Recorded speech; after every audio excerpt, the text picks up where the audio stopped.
Hello, আসসালামু আলাইকুম বন্ধুরা। আজ আমি দেখাবো কিভাবে চাল কুমড়া দিয়ে মাছ দিয়ে ঝোল করতে হয়।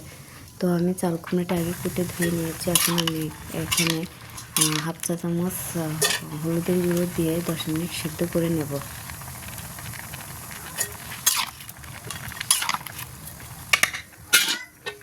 তারপর আমি ঢেকে দিলাম। তারপরে আমার 10 মিনিটটা হয়ে গেছে। এখন আমি এটাকে বিচে ছাড়িয়ে নেব। অবশ্যই আমার চ্যানেলটিকে লাইক করবে, কমেন্ট করবে, সাবস্ক্রাইব করে দেবে।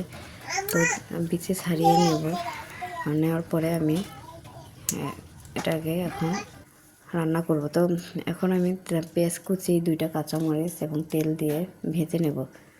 তো আমার পেঁয়াজ কুচি ভেজে নেওয়া প্রায় শেষ হয়েছে। তো এখন লাল লাল হয়ে গেছে। তো এখন আমি সামান্য জিরে দিয়ে পানি দিয়ে দেবো। তো পানি অ্যাড করার পরে এখন আমি এখানে দেব হলুদের গুঁড়ো। হাফ চা চামচ হলুদের গুঁড়ো এখানে অ্যাড করব। তারপরে আমি হলুদের গুঁড়ো দেওয়ার পরে আমি এখানে অ্যাড করব 1 চামচ মরিচের গুঁড়ো। তারপর আমি এখানে অ্যাড করে দেব লবণ, স্বাদ মতো লবণ। তো আমি 1.5 চামচ লবণ দিয়ে দিলাম। তো অবশ্যই আমার চ্যানেলটিকে লাইক, কমেন্ট এবং সাবস্ক্রাইব করে দেবে। তারপর এখানে আমি অ্যাড করব 1 চামচ আদা রসুন বাটা। তো তারপর আমি এটাকে ভালো করে কষিয়ে নেব। দেখতেই পাচ্ছ সুন্দর হয়েছে অনেক। আমি ভালোভাবে কষিয়ে নিয়ে এখন এখানে অ্যাড করব যে মাছ আমি ধুয়ে রেখেছি সেটা অ্যাড করে দেব।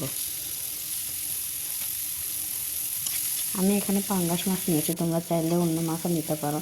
তো দেখতেই পাচ্ছ আমি এখানে মাছ অ্যাড করে একটু নাড়াচাড়া দিয়ে পানি দিয়ে দিলাম। এখন আমি এটাকে মাছটা সেদ্ধ করে নেব 10 মিনিট থেকে। তো আমার মাছটা সেদ্ধ করা শেষ। এখন আমি চাল কুমড়াটা দিয়ে দিয়েছি। তারপর বন্ধুরা মাছটা তুলে নিয়েছি। তো চাল কুমড়াটা দেওয়ার পর আমি নেড়ে চেড়ে এটাকে ঢেকে দেব। 10 মিনিটের জন্যে ঢেকে দেব। তো আমার 10 মিনিট হয়ে গেছে। আমি এখন ঢাকনাটা তুলে নেড়ে চেড়ে দিয়ে পানি দিয়ে দেব ঝোল। তারপরে আমি আবার 10 মিনিট ঢেকে দেবো। তারপরে আমি ঢাকনাটা তুলে মাছ অ্যাড করে দেবো এখানে। তারপর আমি এখানে দিয়ে দেবো ধনিয়া পাতা আমি কেটে রেখেছি।